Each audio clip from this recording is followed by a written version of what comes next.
Hopefully people can't see my nose hair or anything. I just stay back a little bit, so sorry.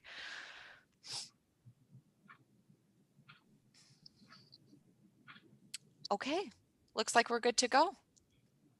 Are we set? All right. Well, welcome to the special meeting for LGBTQIA Intersectional Task Force. We today are focusing on planning Trans Day of Remembrance. Here comes Tricarico. Yay. And we also have a meeting, our regularly scheduled meeting at the end of the month to clear up any details that we don't get to today. We always start by introducing ourselves and sharing our pronouns. So my name is Mike and my pronouns are they, them, and I will pass it to Corey. Hi, so my name's Corey. My pronouns are she, her, hers. And I'll pass it. I don't have the list, but I saw Byron, so I'll pass it to Byron. Yeah, hello. My name is Byron Kimball, and I use he, him, his pronouns. And I will pass it to Chicago.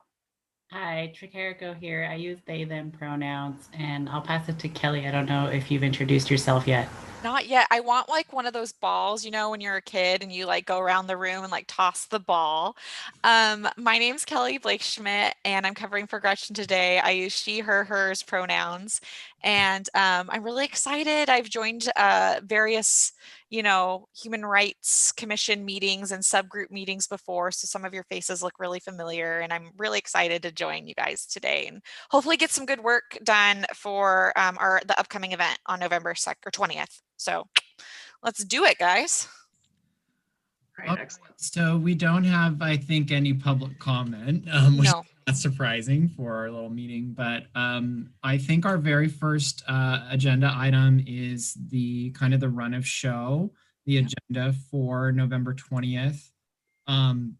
This meeting is, sorry, I'm rearranging windows here so I can see everything. You know, the Trans Day of Remembrance, obviously the majority of the program is the reading of names, and we do have a couple of volunteers. I know Snarky is a volunteer. Oh, great.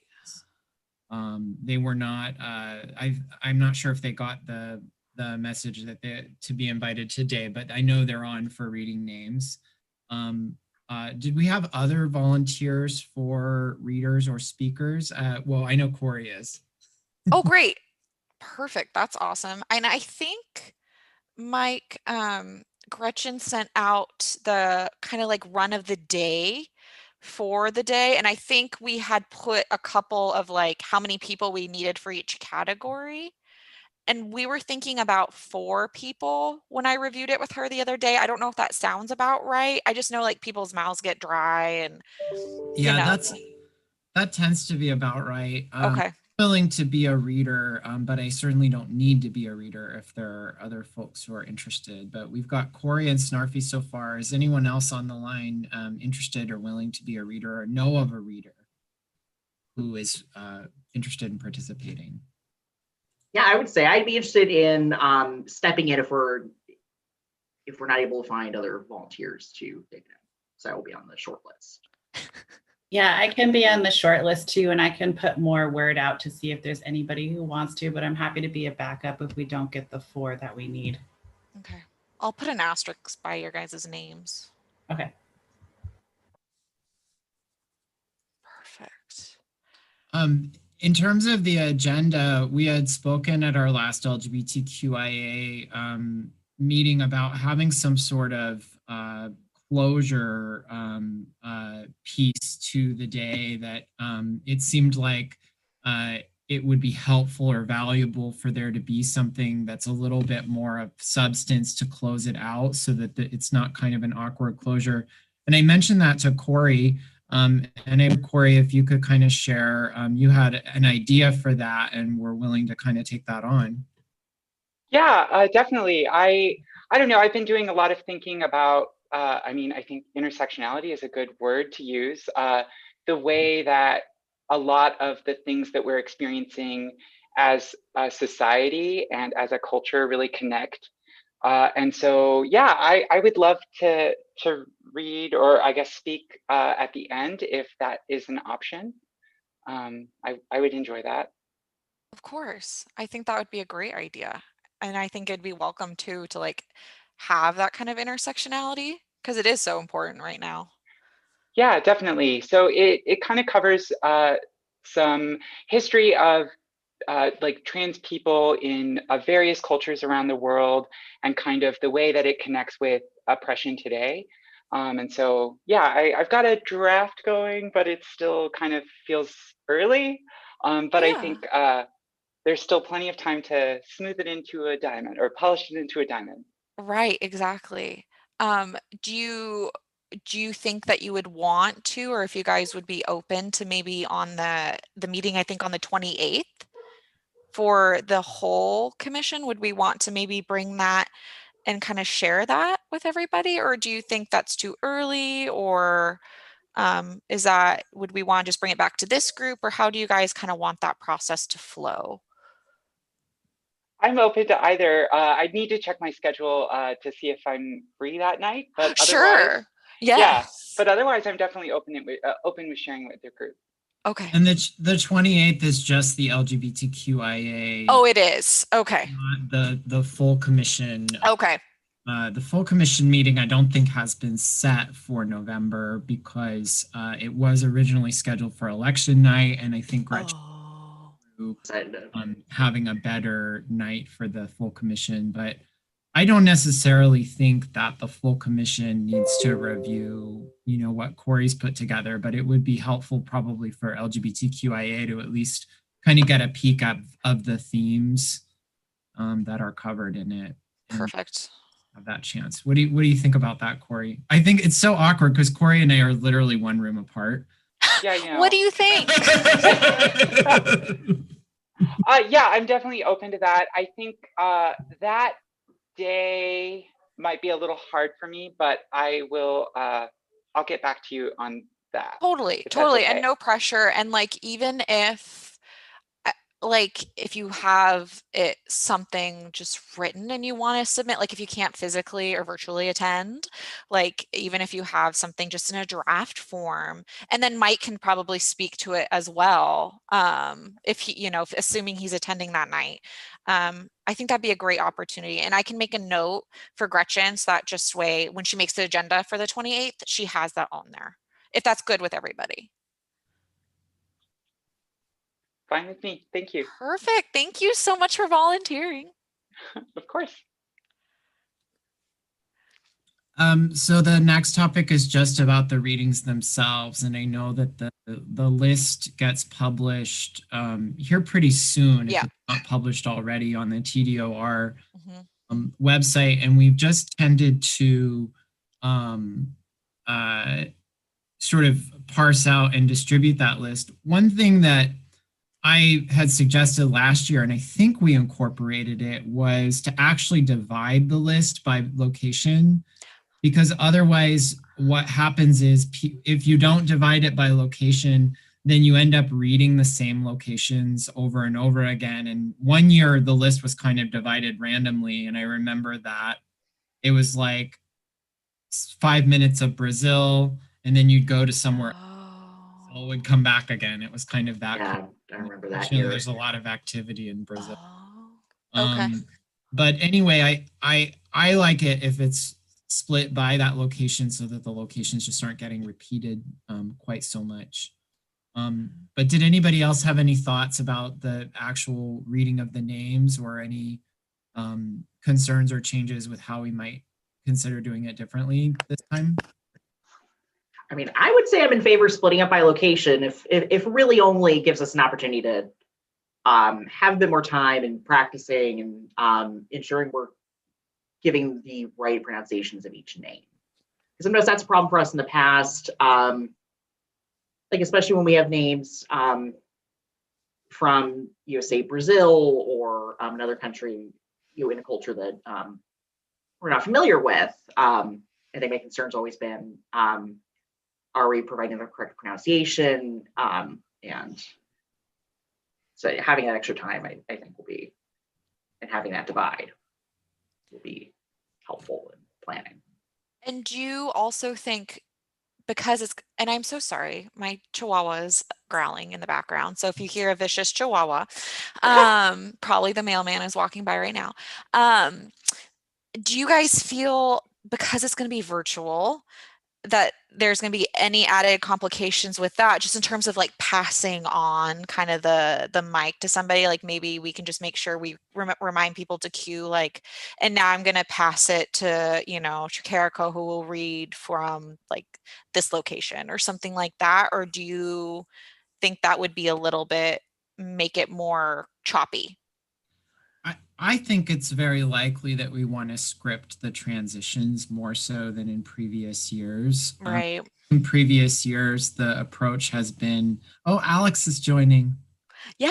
Oh, there she is. Alex. Yay. Hello. Hello. I'm so sorry I'm late. No worries. We were just talking about the readings of the names, and we have some folks who are kind of have already volunteered to read, and then some of us who said, well, I will read if there's not another available or interested reader. Do you have any interest in doing any reading this year, Alex? If I am needed, I will be happy to step in. Okay, you're another asterisk then. Will read if needed. And then we kind of talked about how, because it's virtual this year, we might want to script those transitions a little bit more than we have in the past. In the past, when the person is done with their section, they've just sat down and the next person has come up. But with this being virtual, we may want more of a scripted pass to the next person.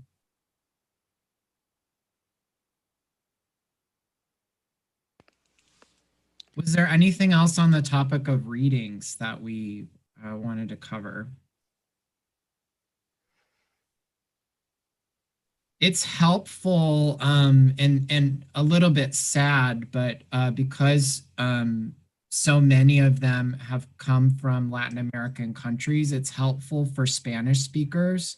So if you are reaching out to your contacts around being potential readers, definitely if you know someone who is a Spanish speaker, that helps with pronouncing names from a lot of the Latin American countries, which tend to be very represented. And I don't know if that's because of, I should point out, I don't know if that's because of reporting. I don't want to feed any misperceptions or anything around that. It could be around reporting, or it could be there's actually more violence in those countries. But anyway, it is helpful to have that background on language. Well, if that's all on readings, our next topic is promotions. And Byron, you've already created the flyer. We haven't released the flyer yet, and now would be the time to do it because we're about a month away from the event. Obviously, the flyer makes its way quite a bit around social media, and that's a great place to put it. Gretchen had asked if we needed any printed flyers and how many we might need, but it doesn't seem that there's any events where a printed flyer might be taken to this year compared to previous years. So I wondered what you all thought we ought to do with that. There is an event this Friday that's specifically in remembrance of trans folks. I won't be able to go. I mean, actually, sorry, today. I was gonna say, yeah. Yeah, there is. It's tonight. I think it's at Riverfront Park. So it would be really cool if we could get that going. If not, I can probably message one of the organizers and ask them if it's okay to post it in the Facebook event, maybe like after. Let me see if I can find it. I think it was just at 5 at Riverfront Park. That's correct. I'm part of the organizing team for that. Oh, perfect. Okay, so can you check in and see if they can share that? Yeah, absolutely. Perfect. Yeah, I'll reach out to the rest of them. Thank you so much. Yeah, for sure. That was the only physical event I could think of. Otherwise, I'm kind of with Mike that we're probably going to want to stick to the virtual format. Well, and I would say, we may want to consider posting some of these flyers like around places downtown, city manager's office, library, local businesses, if possible. Like people, perhaps aren't out as much as they would be in previous years, but I think still having places around town, like where there's a possibility of folks seeing our flyers, might at least be an alternative to an event presence. Yeah, and a number of businesses are doing curbside pickup and other kinds of things where people are out. I think that makes sense. How many do you think would make sense? So Gretchen's questions were, if hard copies of the flyer were printed, would a volunteer be available to post them around? And if so, how many should be printed? I would say a pretty small run, to be honest, like maybe 50. Okay. So we have at least one per, some of the city-owned buildings that we feel are appropriate. Like I'm thinking, again, the city manager's office, maybe outside at some locations, like the what's the word I want? Anyway, but small run, select businesses, like likely throughout downtown and if city-owned properties. If we want some for the event tonight, since I don't have a copy of that, it sounds like Byron, you do. Yeah, absolutely. So I actually need to make a couple quick edits to it, and I wanted to wait until today's meeting to finalize if we want to add Content. an end time to the poster. Yeah. Other than updating the name of our group, that was the only other edit that I need to make. Okay, perfect. Because I could put in once those edits are made, I can go ahead and put in to our print shop to get some printed for tonight. If someone has availability to pick them up from, City Hall and then bring them down to the park. If we have a volunteer to do that or a connection. Yeah, that's what I I didn't want to assign you anything, Byron. I was just thinking aloud. So we could, if you have time and availability this afternoon, that we can say, oh, like someone will be dropping by to pick these up around blah, blah, blah time. So we can schedule that for you. Yeah, absolutely. Great. We'll touch base. Once I sign off this call, I will get those edits made and then send you over the files you need. Thank you. And then we can coordinate the electronic sharing somewhat with Gretchen. I'm sure she'll have it put out over the City of Salem Facebook page. And then those of us who are on Facebook can blast that out to our peeps. And if there are other places that we think electronically to share it, I know there's trans people all over the internet. So I think we should try to share it as widely as we can to get as many area trans people in the know that it's happening. Yeah. Well, very cool. Our next topic, anything else on promotions before we move us on? So Byron, are you planning on doing some stuff around downtown, or do we need another volunteer to do some sharing around downtown? Because I'd be happy to do that. I don't want you to have to do all of it. Yeah, I would say, if you're willing to reach out downtown to local businesses and offices, then I would be happy to share that. Yeah, okay. I probably was thinking I would just like spend a day after work walking around asking, like the bookshop, some of the coffee shops, and just see what I can find. So probably sometime next week. I'm trying to think, if we get it out next week, that'd be a month warning, right? Yeah. That's about the right timing. Okay. Yeah. So Kelly, when you get those copies, if you don't have enough time to get all the copies you want today, no big deal. We can coordinate next week, and I could pick them up and maybe take like 2 dozen to go around downtown. So maybe I'll print 50. I'm sure our print shop is so quick.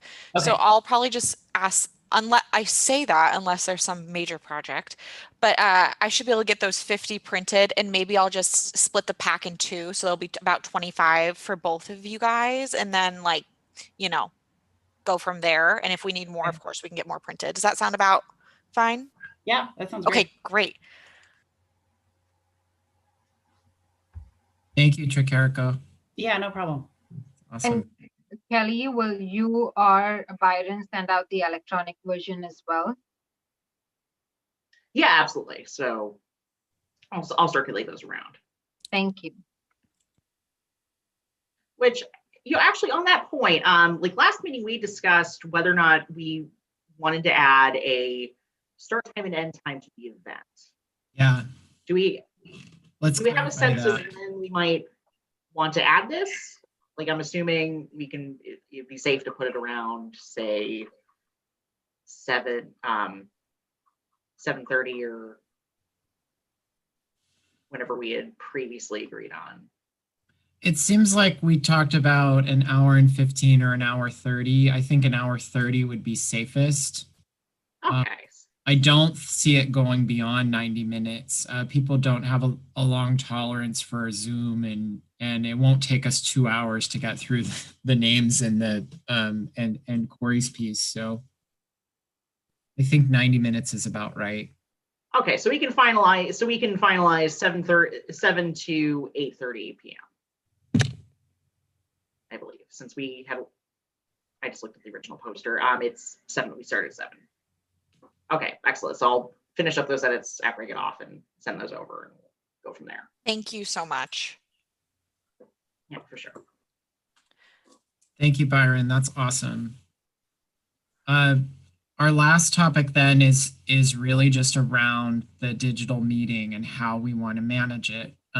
We have to make a decision today, and it does impact the flyer somewhat, or at least the link that the flyer leads to on the city website, which is the decision is whether we want the audience to be invited into the Zoom meeting that will be set up, or whether we want to drive the audience to YouTube and just have the participants in the Zoom meeting.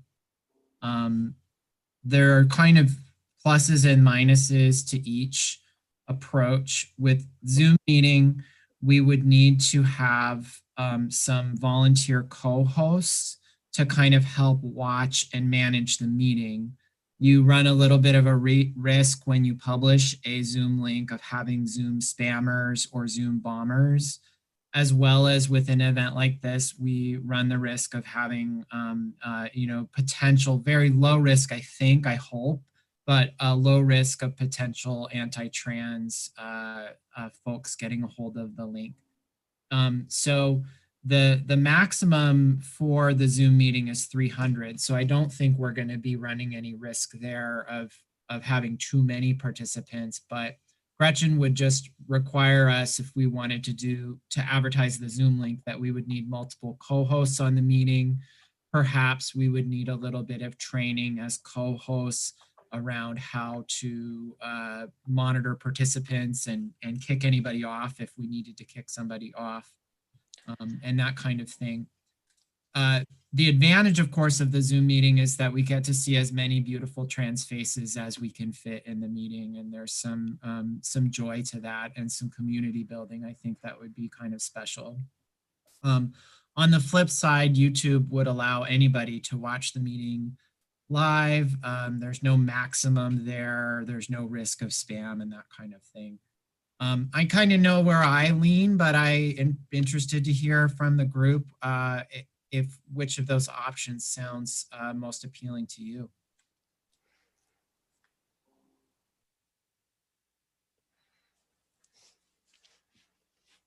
Don't all chime in at once.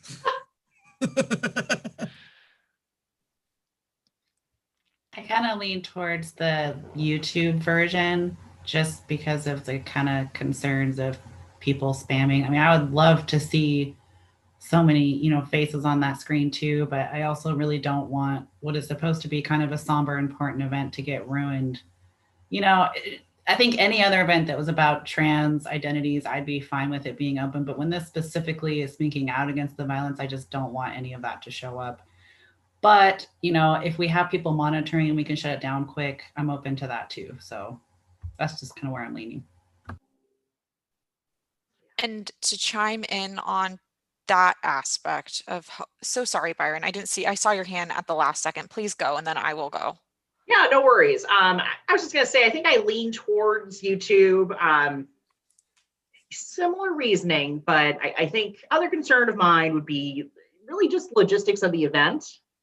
Mm, You know, I think last thing we really want to be worried about on that day is someone on, like, say, page 10 of our, participation list, having difficulty muting their mic while we're reading the names, or um, trouble saying a focus speaker, anything that would otherwise require a bit more time to address and detract from the nature of the event.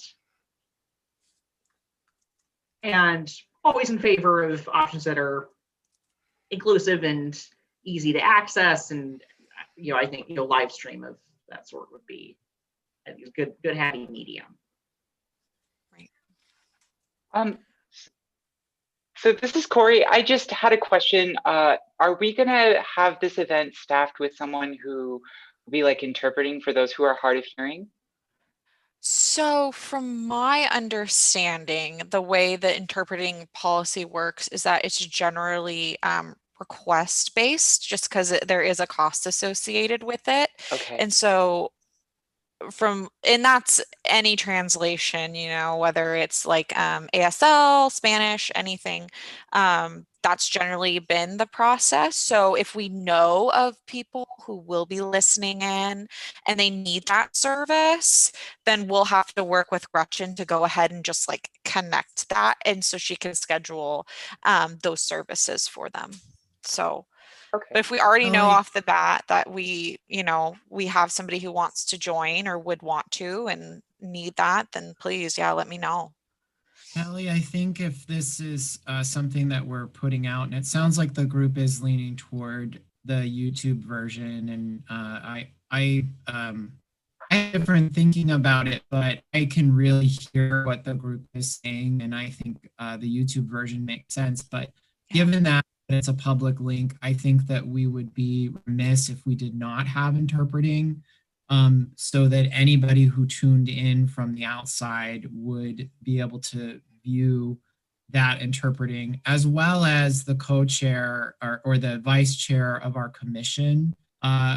If she were to participate, would need that interpreting as well. So we already have a member of our HRC community that we know for sure would need that interpreting. So I would say we should make that request of Gretchen. And if there's any concern about that request, that we should maybe talk about that. But this is a public event on a YouTube link, so I think it's just most appropriate.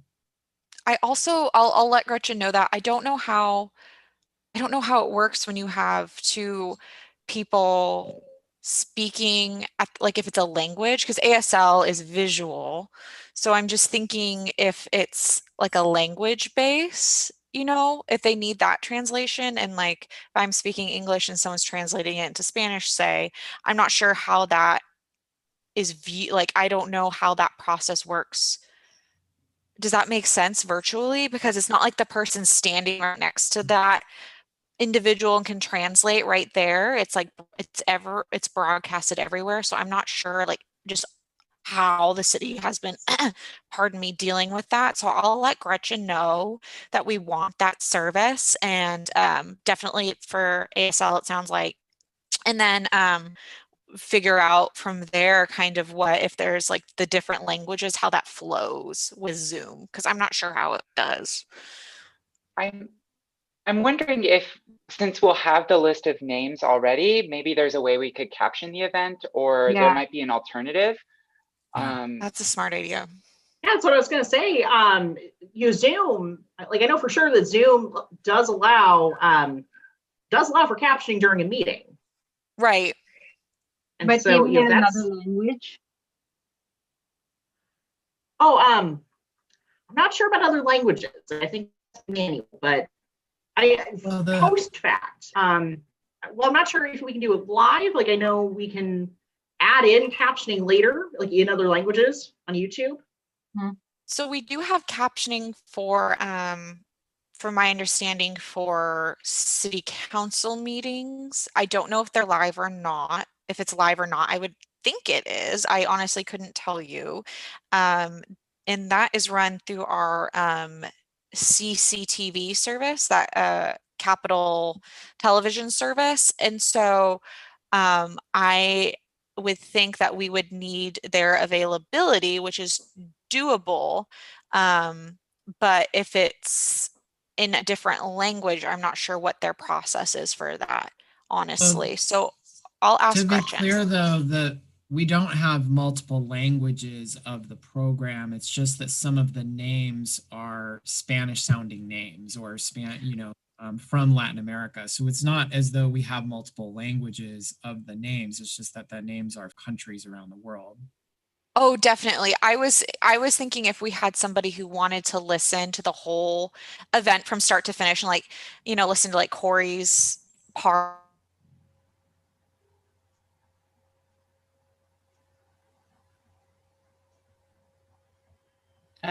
Kelly, your sound just cut out. Oh. Yeah. How about now? Okay, yeah. Good. Okay, good. Where did I cut out? Listening Well, to the event in multiple languages. Yeah. Yeah. So if they wanted, if we had a Spanish speaking person who wanted to listen to, Corey's message, I was thinking, so not just the names, but like the whole event, in case we had that need. That's kind of where my mind was going, but I don't know what your guys' pulse is on that. I mean, it's always good if we can be more inclusive. We haven't done this event in multiple languages before, and there probably is a need. I mean, when it comes to language, there's often a need, and in our community, we know it's about, I think it's about more than 20% preferred, Spanish preferred in the Salem community. So there might be value in having translation into both ASL and Spanish, for example. And what I'm hearing is that we have some captioning options. So maybe those captioning options would be preferable to a live interpreter. I think it's just something we should explore. For sure. Because we know there's need, and as well as it would be nice to have the program parts like Corey's part translated into Spanish. That would be really nice to have that at least available in written form, even if the person, even if we can't live translate it or something. Perfect. I will bring that. I'll write that down in my notes and let Gretchen know so she can start on that.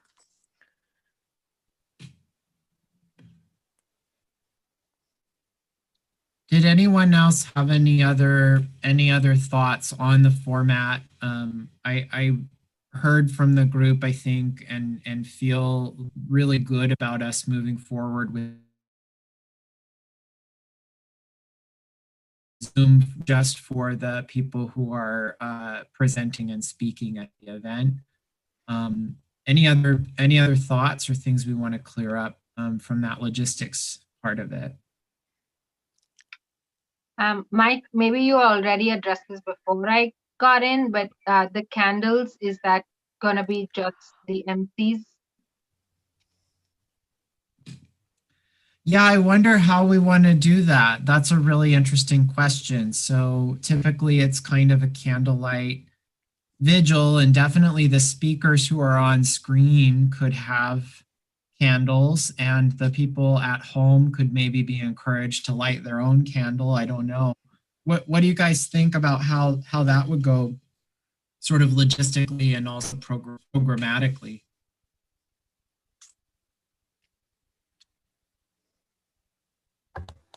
I think it would be nice if we could ask the speakers to have a candle, and anyone who's visually there, or even if some of the commissioners feel comfortable being on camera, just kind of in support and having a candle, that might be a nice visual too.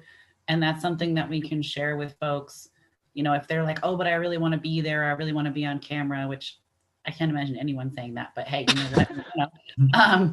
We could say, hey, that'd be awesome to have your visual support. We'd love for you to have a candle, as we're having conversations with people about it. I wouldn't necessarily want to advertise that to everyone, because then we have the same concerns of the Zoom bombing or whatever you want to call it. But I think it would be nice if we had a visual representation, because like Mike said, it's nice to have that community feeling. So I like that idea. Yeah, I like that too. Maybe we should like aim for at least like 10 people for visual representation. Yeah, if we have 4 readers, plus the meeting facilitator, plus a few members from the commission, or even, yeah, I love that idea. I love having about, well, and I wonder on your Zoom screen, if we're talking about, and just thinking about the person watching at home, it looks like 9 would be the sweet spot. Yeah. 3 rows of 3. Yeah. That would look really nice on the YouTube, and you could have each of those 9 people with a candle. And so maybe we try to plan for around that many. What do you guys think? Yep, that works. It's also like the Brady Bunch had 9, so Oh my gosh. Perfect. kind of works that way.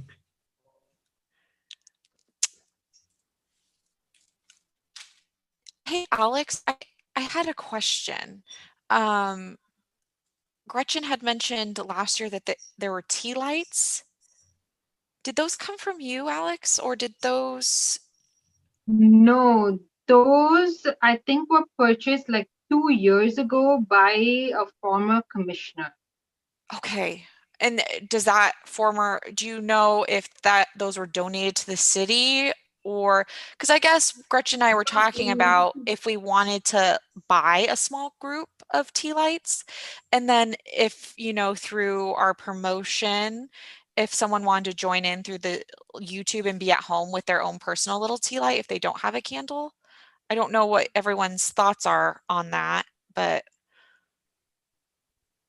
It seems like a lot of logistics to get lights out to folks at home, and most people should have a candle or be I able would to think, but get a candle for this purpose. It just seems like it would be a lot of coordination on your and Gretchen's end to figure out who might need a candle, how you hold the candle to them or drop it off at their place. And I don't know that you get a lot of bang for your buck out of that kind of activity, but if people think that folks at home might need a little nudge or need a little candle, I could be swayed, I suppose.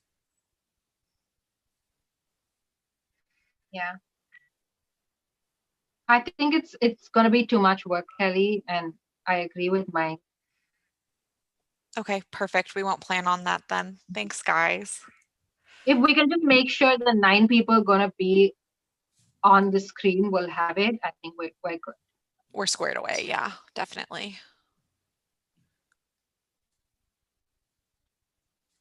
Perfect. Well, that was all of the items on the agenda. Were there other things that we didn't have as part of the agenda that you think are important to talk about? We have the meeting on the 28th to do some more of the later planning, but anything else you think is really important for now? Yeah, I think I remember last year there was kind of a little, like, maybe confusion's not the right word, but I'll use it, about like who was collecting the names, like the list of names, and like dividing them up. And so did we pick someone for that? And I'm happy to volunteer if needed. So I think it's been Gretchen in the past. Okay. But maybe she needs help. I'll bet Gretchen would welcome the help. I think she just goes to the website, the TDOR website, and pulls them down. So I think that would be really valuable to have you do that, Corey. Okay. Thank you so much. Yeah. Yeah, sure. Awesome. Then sort it by country, right? Yeah. Yes. I think sorting it by country just allows it to go a little more smoothly. Cool. Got it. Thank you. Thank you. And I know Gretchen would thank you too.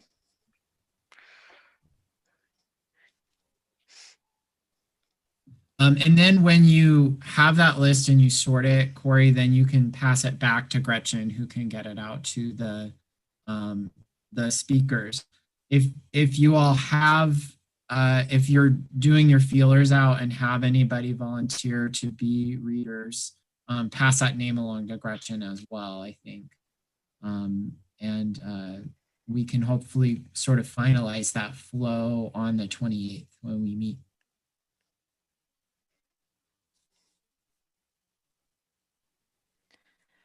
So Byron.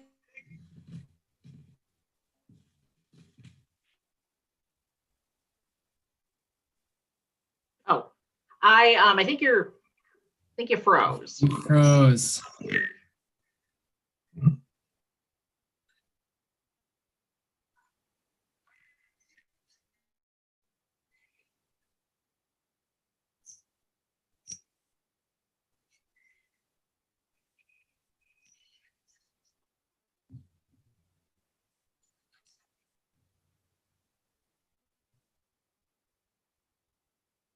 I believe I do.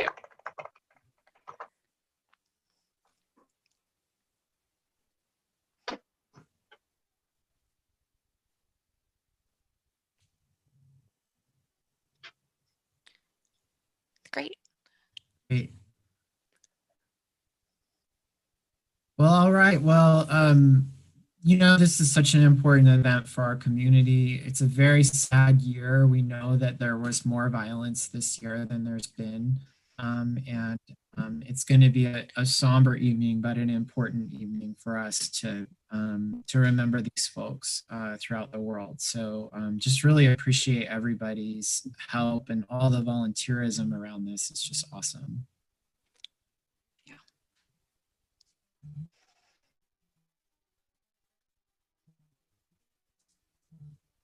And I think then hearing if there's nothing else, I think we can go ahead and adjourn. It looks like the city manager and Kelly might be frozen though.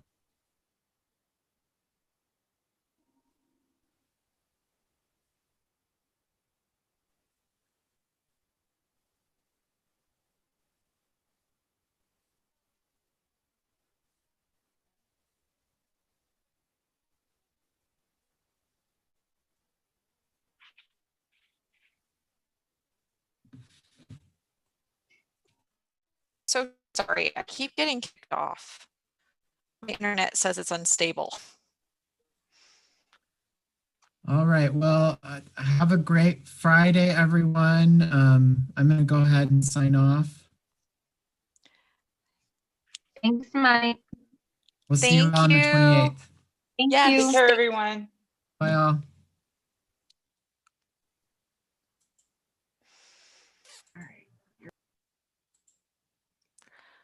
Are you there, Tammy?